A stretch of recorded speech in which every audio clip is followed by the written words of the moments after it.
todo lo que es infeccioso, todo lo que es litiásico que hablamos ya la vez pasada. Eso lo vamos a pasar rapidito. Y vamos a empezar por lo que es neoplásico y quístico. Dentro de lo que es la patología quística, ¿qué conocen de riñón? ¿Leyeron algo de la patología quística? Nada. Quiste, exactamente. O sea, y hay una enfermedad también familiar. Genial. Genética, no sé qué. Bien. Que es multiquística. Exactamente. Bien, entonces tenemos quistes simples que son re comunes en el riñón. Para no lo buscar, eso es algo que es un hallazgo, diríamos, porque realmente no es algo. Acá está. No es algo que genere clínica ni nada, es algo que realmente distienda mucho la cápsula y genere molestias. Pero, como acá, la mayoría de los quistes simples son justamente uniloculados y a nivel cortical. La mayoría de las veces son corticales. Esto como una entidad benigna que no genera clínica y generalmente son hallazgos. La otra entidad que nombraba el compañero es la poliquistosis renal autosómica, que tiene dos formas, una dominante y una recesiva. La dominante generalmente es bilateral, por eso les trajimos, este sería como la macro del riñón entero y esto sería la sección. ¿Cómo entra eso en un cuerpo? Ya en varones. Sí. Y era, no sé si fatal o terminal. No, o sea, sí. Lo que pasa es, la del adulto, lo que está mutado es la poliquistina, eso lo habrán visto, genera un complejo, un canal epitelial que regula el calcio, bueno, eso lo van a leer. Poliquistina 1 y 2, y lo que genera es, más que nada, prevalente en quinta, sexta década de la vida. Y como no genera clínica hasta estadios muy avanzados. Entonces el paciente puede debutar con una hematuria, por una lesión de un quiste, o por una afectación a otro nivel. Son enfermedades que esta enfermedad afecta varios órganos, no solo los riñones, también tenemos quistes, múltiples quistes a nivel hepático, genera neurismas saculares, entonces el paciente puede debutar, puede no saber que tiene esto, y te llega con una migraña, un dolor de cabeza, cefalea intensa, y en realidad se le rompió un aneurisma. Y se descubren. Generalmente son hallazgos, pueden tener sintomatología de masa, como sentir pesado, o un dolor relacionado a la irritación del psoas, un dolor más lumbar, exactamente.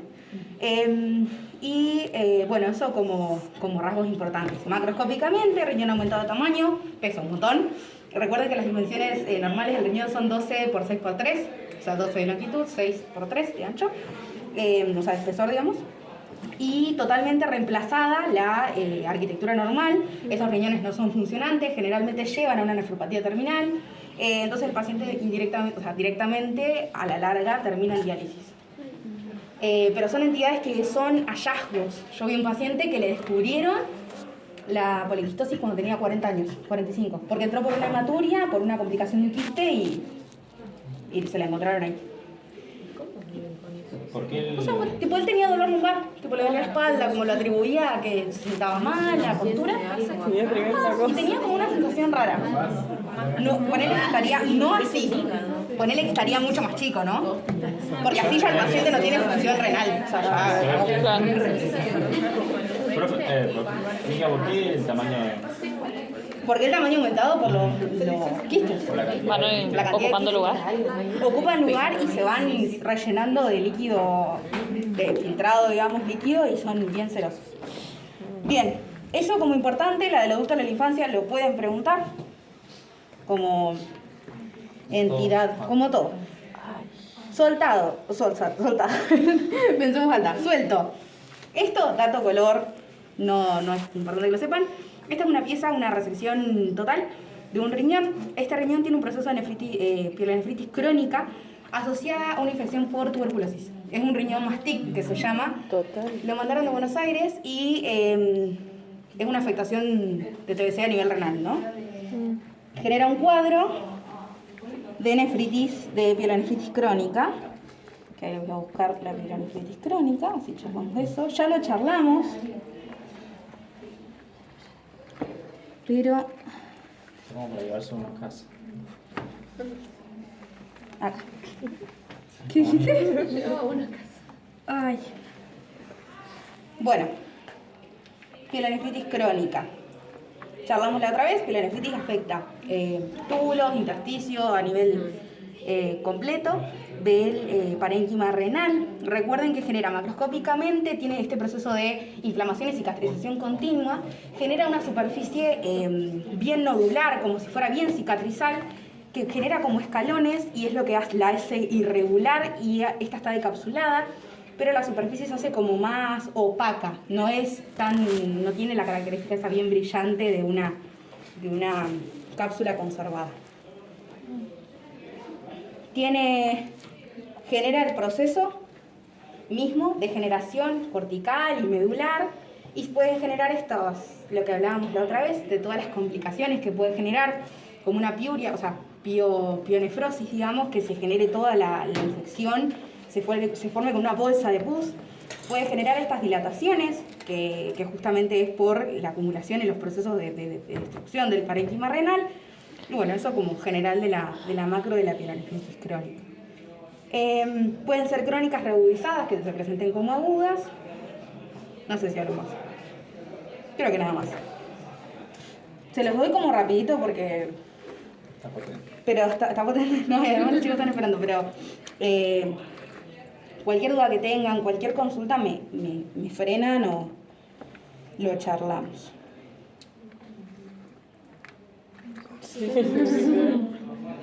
Esto es lo mismo. Esto es una pielonefritis crónica, seguro. Esta es nueva, pero se ve como todo el proceso inflamatorio adentro con toda la destrucción del parénquima. Esto seguro. ¿Y esa parte? Gracias. Todo, con toda la necrosis, sí, como toda afectación. Esto es lo mismo. Pero... Bien. Bueno. Patología litiásica. ¿Se recuerdan que hay 4 tipos de cálculos? Los más frecuentes son los de oxalato cálcico.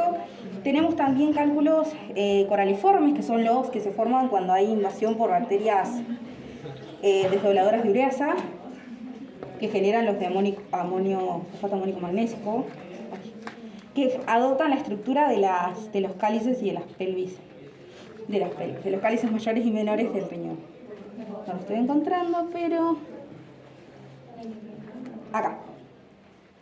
Perdí los cálculos. Bueno, simulando que esto es una litiasis, los litos, si fueran de estas características coraliformes, seguirían la estructura de todos los cálices mayores y menores y generarían a largo plazo, si los cálculos persisten, un proceso de pielonefritis crónica. ¿Y cuál otra complicación puede tener un cálculo? ¿Cuál es el cálculo? ¿Es de verdad ese o es...? Es de verdad. Está puesto ahí, no es de ahí, pero es de verdad. ¿Una pielonefritis aguda? También. Obstrucción, exactamente. Si genera obstrucción, ¿qué cuadro puede generar? Si yo... Hidronefrosis, exactamente. Como complicación, vemos acá, un riñón, justamente con hidronefrosis, probablemente un proceso obstructivo que genera la acumulación a nivel retrógrado y la destrucción del parénquima y de la relación córtico-muscular. Es una complicación terrible, el paciente entra en injuria renal y insuficiencia renal. Bien. A ver. Este es otro caso, miren lo que es esto. Es lo mismo, es una hidronefrosis, parece un saco esto, tipo, no tiene nada de... y fino, o sea, no le queda nada de funcionalidad. Este riñón estaba ahí de onda, básicamente, porque no cumplía ninguna función. Claro, exactamente, ocupando espacio. No cumplía ninguna función. Bien. Bueno, y ahora, acá hay otro. Esto es un caso más raro. Pero en este caso el paciente, esto es una resección total, una sección longitudinal. En este caso el paciente se ve un poco más la estructura renal normal. Y en este caso el paciente había sufrido un accidente que le fraccionó la arteria renal, entonces genera una necrosis. ¿Qué tipo de necrosis era la que teníamos a nivel renal? Coagulativa, exactamente.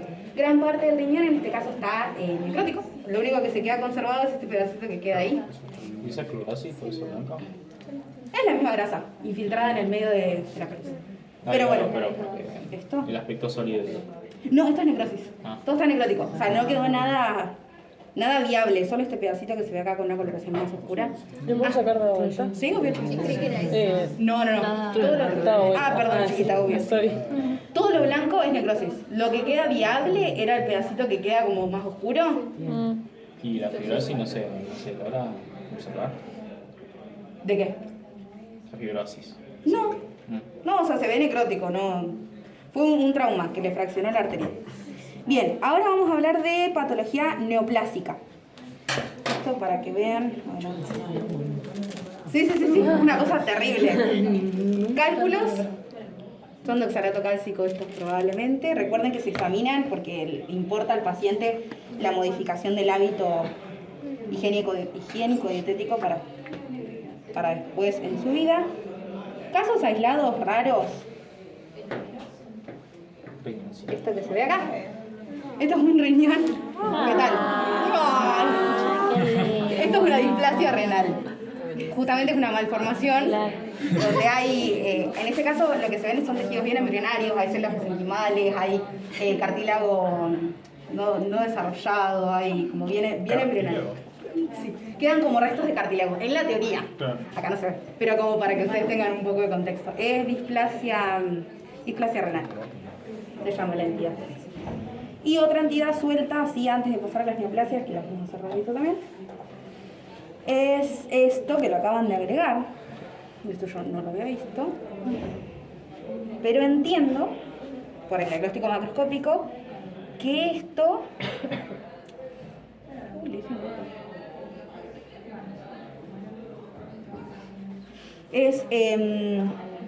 pensé que era una necrosis. Esto no, la verdad es que no sé. Pensé que era le hice un agujero. No era pensé que esto era necrosis y es grasa.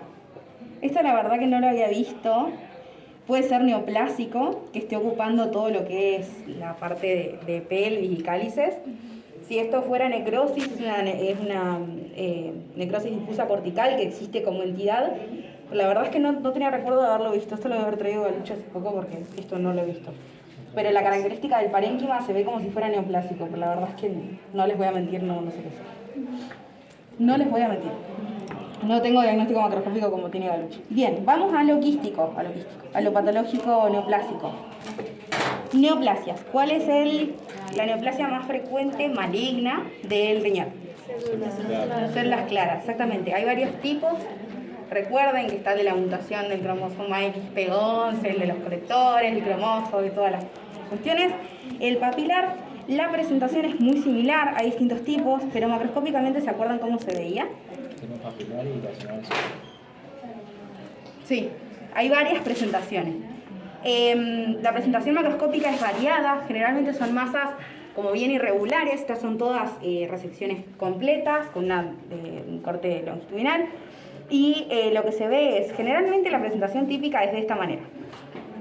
Tiene como multiloculado, es más amarillenta por la cantidad de lípidos presentes y pues, justamente se llama células claras.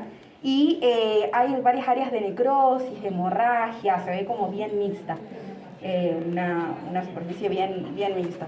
Pero hay varios tipos de presentación, por eso les mostramos todas, desde las que son un poco más amarillentas, más clásicas, hasta esto, por ejemplo.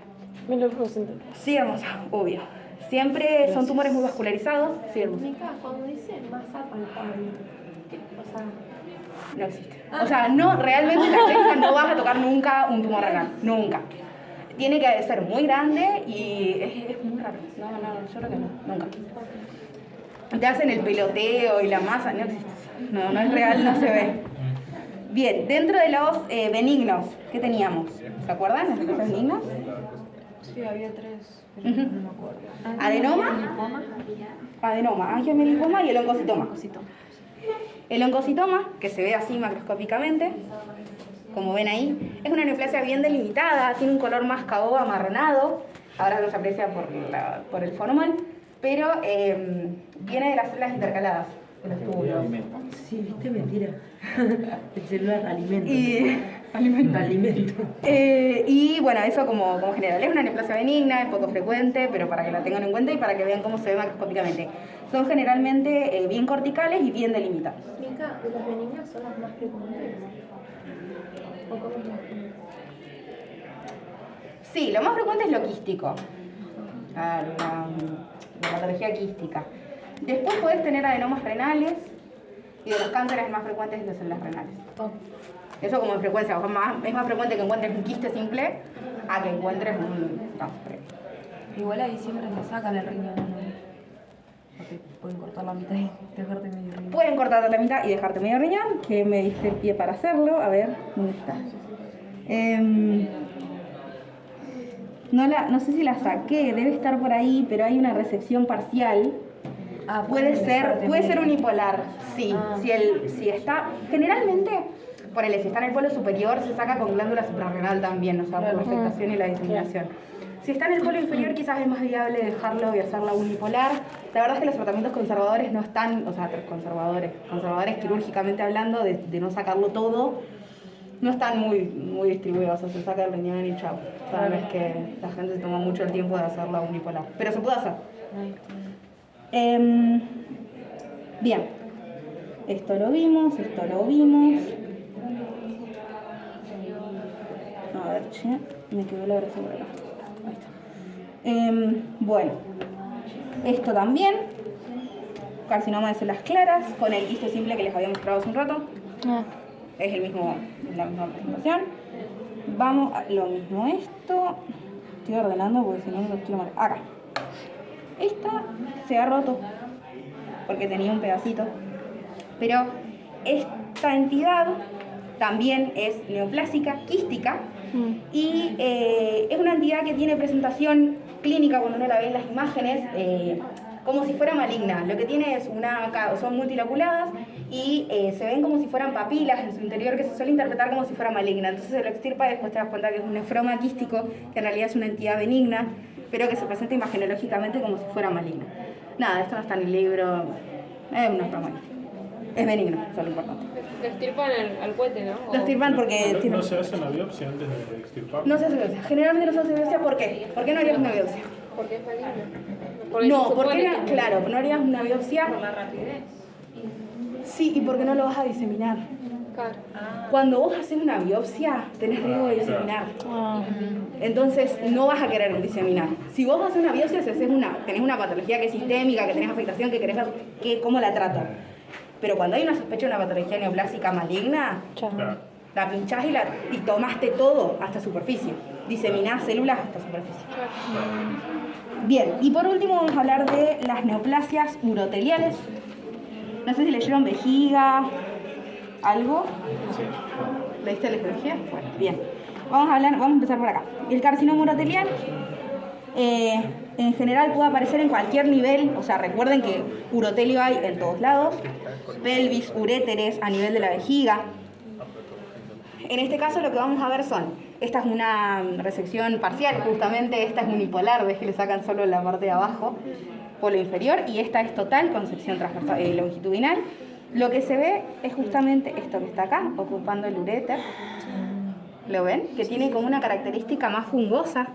Se ve acá. Que es justamente una neoplasia urotelial, un carcinoma urotelial. Generalmente papilar, por esa característica fungoide que tiene. Esto nos puede generar una clínica obstructiva, o sea, puede derivar en hidronefrosis, puede generarnos toda la clínica obstructiva como si fuera un cálculo. Y, bueno, sepan la clasificación de la ISUP de los carcinomas uroteliales, de las lesiones en realidad. Lo de imágenes. Eso de que sí, potencial eso, alto grado, bajo grado, potencial maligno, ¿cierto? Se decía antes, papiloma invertido exofítico, papiloma exofítico invertido. Esa clasificación es importante que la sepan porque se las toman. Bien. Y de vejiga tenemos estos dos, que es como para terminar de la patología nefrológica. El carcinoma urotelial a nivel vesical tiene como factor predisponente o de riesgo ¿cuál? ¿Se acuerdan? Tabaquismo, exactamente. En algunas regiones la infección por el Schistosoma hematobium, que es un parásito, también puede ser. Pero más que nada, tabaquismo básico generalmente se presenta en hombres, es más frecuente en hombres, 50 a 70 años, Y lo importante es también la asociación a amianto o algunos compuestos químicos. Metales pesados también. Y bueno, el factor pronóstico más importante, ¿cuál es? A nivel histológico. La invasión del detrusor. Eso nos marca el límite para ver si extirpamos o no.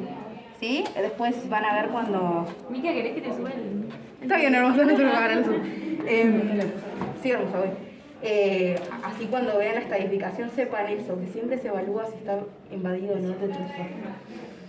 En este caso, vejigas, vemos ambas, lo que se va a apreciar es justamente la hipertrofia del músculo detrusor, porque está generando una clínica obstructiva. En este caso, la proliferación está a nivel del cuello, es bien papilar, bien fungosa, es un carcinoma papilar, que genera una clínica obstructiva y genera esto que se llama vejiga de lucha. Es justamente por hipertrofia del músculo detrusor, porque hace fuerza para que salga la orina. Puede generar predisposición a infecciones por la éstasis de orina, y eso como general. ¿Sí? Acá también se ve, la neoplasia está acá. Esta lo que tenía de particular es que tenía como también regiones que eran escamosas, como dato, pero en realidad eso como entidad general. ¿Dudas? No entiendo Acá la está. anatomía de esto. Ah, la vejiga, esto está cerrado. Ah, Te lo explico. Perdona, estoy cualquiera. para eso... ¿Vejiga? Sí, Próstata. Es un hombre. sí. Seccionada, próstata. Ah, claro. Vejiga, no me di cuenta, perdona. Perdonen, todos no me di cuenta.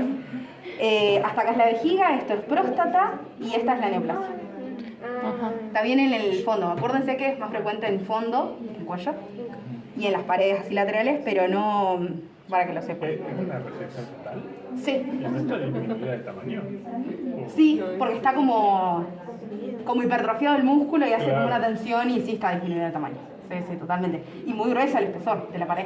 Sí. Es como una Bien bolsita, trabeculada, ¿no? sí. Y se ve como en este caso la vejiga de lucha que se llama, que la hipertrofia del músculo es tal que no te deja ni cerrarla. Claro, es enorme. Se ve bien este trabeculado característico de la hipertrofia del músculo, como si estuvieran bien hipertrofiadas las fibras. ¿Ves algo de ahí? Sí.